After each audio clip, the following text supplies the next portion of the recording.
The term human resources management. Human resources management is an organizational function that deals with issues related to people, such as compensation, hiring, performance management, organizational development, safety, wellness, benefits, employee motivation, communication, administration, and training. Human resources management is also a strategic and all-encompassing approach to managing people, as well as the work culture and environment. Effective human resources management motivates employees to contribute more efficiently, increasing overall company productivity and assisting the team in meeting the organization's short-term and long-term goals and objectives. Why pursue a degree in human resources management? 1. Job diversity is an important aspect of studying human resources management. 2. With a degree in this field, we can become not only an HR manager, but also any other profession that involve managing people and building relationships. 3. The disciplines we study and the skills we learn provide us with numerous opportunities. Then, their satisfaction. In comparison to other professions, this job allows us to see the results of our work quite quickly. Even as a junior specialist, we can achieve great results right away. Last but not least, development. Human resources management is a relatively new but rapidly developing field. Today, no company can function without at least one human resources professional, allowing us to be confident in future. The idea human capital. Human capital acknowledges that not all labor is created equal. Employers, on the other hand, can improve the quality of that capital by investing in their workers. Employees' education, experience, and abilities can all help with this. All of this is ultimately beneficial to employers and the whole economy. Human capital investments may be easily calculated because they are based on the investment of employee skills and knowledge through education. Before and after any investments, human managers can determine total profitability. Any human capital return on investment can be computed by dividing the company's total profits by its entire human capital investments. I'm going to talk about challenges 1, which is responding strategically to the changes in the marketplace. So HRM managers needs good understanding of own company competitive business operation and strategies. So there are 6 components in it. The first one is total quality management, TQM. It means the principles and practices whose core ideas include understanding customers' needs, doing things right the first time, and striving for continuous improvement. It is also a tool to track progress in the business. The second part is Six Sigma. So Six Sigma means the process of translate customers' needs into set of optimal tasks to be performed with, like identify cause of problems and devise an effective technique. The third one is re-engineering. So re-engineering means the fundamental rethinking and radical redesign of business process to achieve great improvement in cost, quality, service, and speed. The fourth one is downsizing. So downsizing means the planned elimination of jobs and layoff or cost reduction in the business. The fifth is outsourcing. Outsourcing means the hiring external workers to perform the work done by the previous internal workers to get different ideas and road for the business. And lastly is the offshoring. So offshoring means the transfer to other location, like the factory, which means the Apple factory in China for local manufacturing. And then the second challenges is the competing, recruiting, and staffing globally. So as we know, globalization involves trend to opening foreign market to international trade and investment, and also managing new culture, challenges, foreign regulation, etc. So consumers wants to buy product anything, anytime and anywhere. That's the reason for the globalization. So many companies market their product inside and outside of country to gain more profit than before. Balancing complicated issues related to geographies, cultures, employment laws, business practice, and safety in the globalization. That's all from me. Thank you. So I'm going to continue our presentation with Challenge 3. So Challenge 3 is setting and achieving corporate social responsibility and sustainability goals. Corporate social responsibility is CSR. It is self-regulating business model that helps the company to be socially accountable to itself, its shareholders, and the public. By practicing corporate social responsibility, also called as corporate citizenship, companies can be conscious of the kind of impact they are having on all aspects of society, including economic, social, and environmental. Corporate social responsibility is a broad concept that can take many forms depending on the company and industry. Through CSR program, philanthropy, and volunteer efforts, business can benefit society while boosting their brands.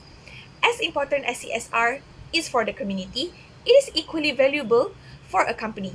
CSR activities can help forge a stronger bond between employees and cooperation, boost morale, and aid both employees and employers in feeling more connected to the world around them. For a company to be socially responsible, it first needs to be accountable to itself and its shareholders.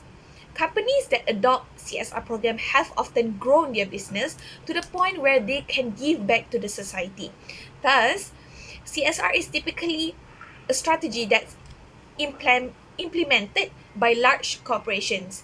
After all, the more visible and successful a corporation is, the more responsibility it has to set standards of ethical behavior for its peers, competition, and industry. Next, we will move to challenge 4, which is advancing HRM with technology. How can we advance HRM with technology? So, one of the platform is HRIS. HRIS stands for Human Resource Information System. The HRIS is a system that is used to collect and store data on an organization's employee, and HRIS is also known as HRIS software. Using an HRIS has a number of clear benefits.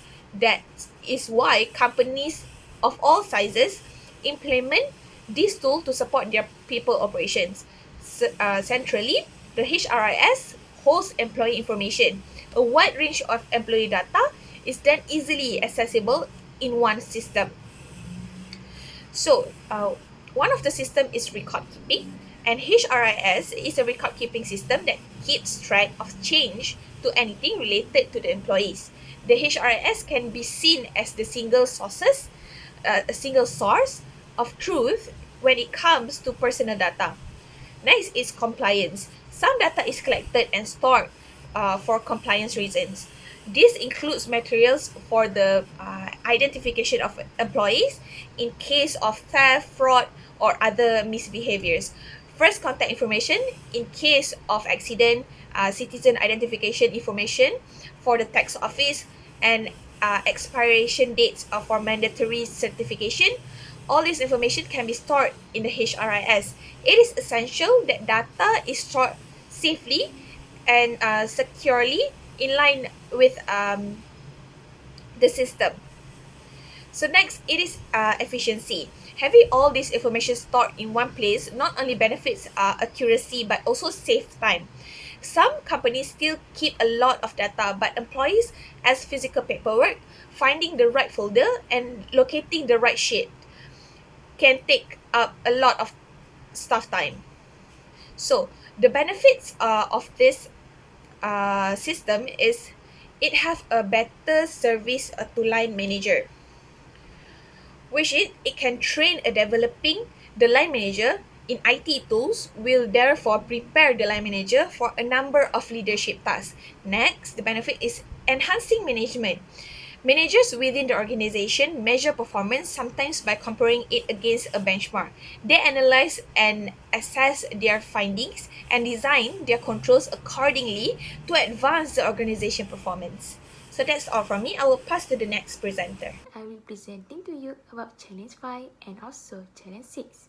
For Challenge 5, which is containing costs while retaining top talent and maximizing productivity, the organization takes many approaches to lowering labor-related costs, including carefully managing employees' benefits, downsizing, furloughing, employees outsourcing, offshoring, and also employee leasing. Some organization does not realize that there are hidden costs of layoff. The example of it are severance and rehiring costs, accrued vacation and sick day payouts, pension and benefits payoff, potential lawsuit from aggrieved work, loss of intentional memory, and trust in management, lack of staffers when the economy rebounds, and supervisors who are risk-averse, paranoid, and also political. If an organization implements a no layoff policy, they can get a lot of benefits from it. For example, the company can have a firstly loyal worker that will get a more productive workforce, higher customer satisfaction, readiness to snap back with the economy, a recruiting edge, and workers who aren't afraid to innovate because they know their jobs are safe. Employee leasing also is an arrangement between a business and staffing firm who supplies workers on a project-specific or temporary basis. Other than that, for Challenge 6, which is responding to demographic and diversity challenge of the workforce. For demographic change, in an organization, they will have more diverse workforce. Can be an ethnic and cultural challenge among workers. Some of them are being not comfortable if working with different races, and it will be developed to miscommunication and become a problem to company. Next, company will have aging workforce and that will decrease the company productivity. Besides, company will also have a more educated workforce that needs basic skills training to become a professional worker. This will need a company to spend additional costs for them to manage a program to improve their performance in work. Lastly, company also have difficulty about managing diversity in the company. The human resource management must be aware of characteristics common to employees while also managing employees as individuals. They must give a lesson to workers whose performance is down by giving them support and asking them about the problem they had. This will make the employees become more relieved and will improve themselves to being a better in work. That's all from me. Thank you. I would like to present about Challenge 7, adapting to educational and cultural shift affecting the workforce. Education also helps a person stay out of the ranks of the unemployed. Every additional year of education increases the amount of income you can earn. Older people with minimal education are basically unemployable, lacking literacy skills, rendering them unable to read manuals or directions, lacking numeracy skill, unable to do simple calculations. Cultural and society changes affect the workforce through attitude, belief, custom, and value of the people in a society. These attitudes are reflected in working styles, how the job is approached, and how rewards are distributed. Furthermore, HR policies and processes must be updated to cope with the constant change in corporate culture. Over the last few decades, federal legislation has radically changed the rules of employee management by granting them many specific rights, such as equal opportunity, union representation if they desire it, a safe and healthy work environment, government-regulated pension plans, equal pay for men and women, performing essentially the same job, and workplace privacy.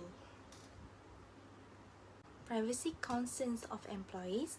Technology has greatly increased the ability to monitor employees, as well as bring awareness to a legal and ethical consideration that surround employee privacy.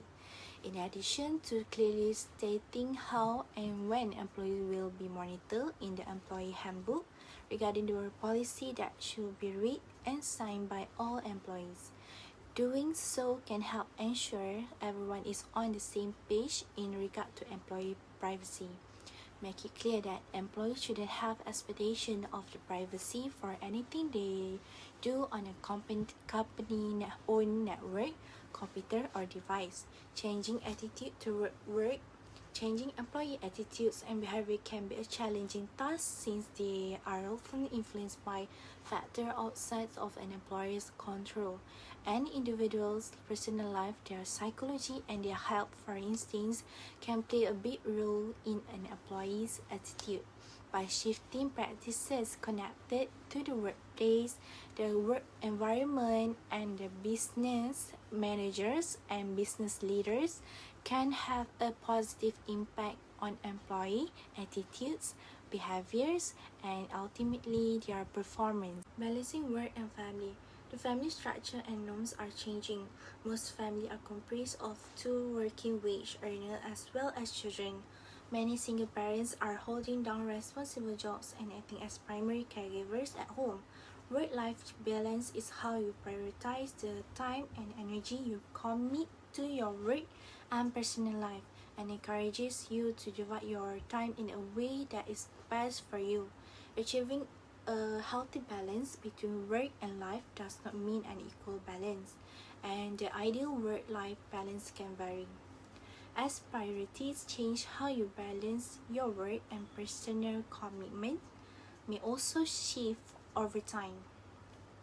However, achieving this balance and adjusting it to your changing priorities will allow you to be more motivated and productive while still being able to maintain a satisfying life outside of work.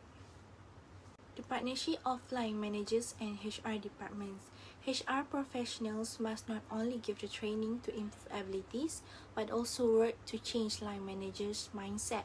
Line managers, on the other hand, are non-HR managers who are in charge of monitoring the work of others.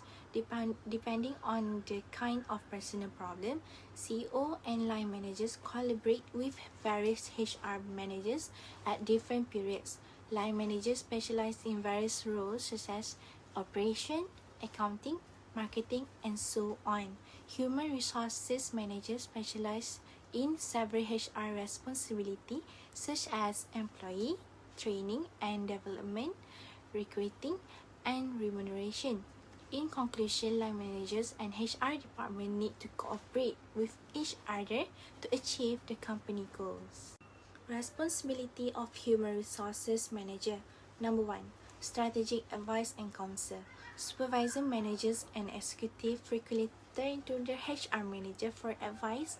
HR managers may be a useful resources for making choices because of their understanding of internal employment, statistics, and productivity measure, as well as their awareness of external trends such as economic and unemployment data, as well as new legal and regulatory challenges. Number 2. Service. HR managers are responsible for a variety of tasks, including recruitment, hiring, testing, and developing and implementing training program. HR managers need to technical knowledge in these areas to plan and implement talent manager initiatives. Number 3. Policy formulation and implementation. HR managers typically suggest and create new rules or policy amendments to address recurring issues or to avoid difficulties in the future. Their policies are often offered to the top executive of managers and staff to guarantee that they are adhered to existing HR rules, procedures, and practices. Perhaps more importantly, they provide a source of policy interpretations for managers. Number 4. Employee advocacy. One of HR managers' long-term responsibility is to act as an employee advocate, listening to employees' issues and advocating for their needs to upper management. This is done to ensure that the interests of the workers and the interests of the business are in sync. Competencies Human Resources Managers require. business mastery. As previously said, HR professionals must have a solid understanding of their firm's businesses and strategies. This accompany consumer as well as its economic and financial capability in order to assist the company to realize its strategic goals and making necessary adjustment. HR mastery. HR professionals are the behavioral science specialists in the company. Expert knowledge in the areas of staffing, development appraisal, incentive, team building, performance assessment, and communication should be developed by HR experts. Interpersonal skills are necessary. Personal credibility. HR must develop personal credibility in the eyes of both internal and external stakeholders. Credibility and trust are acquired by cultivating positive connection, displaying the firm principle of advocating for one's own conviction, and treating all parties fairly.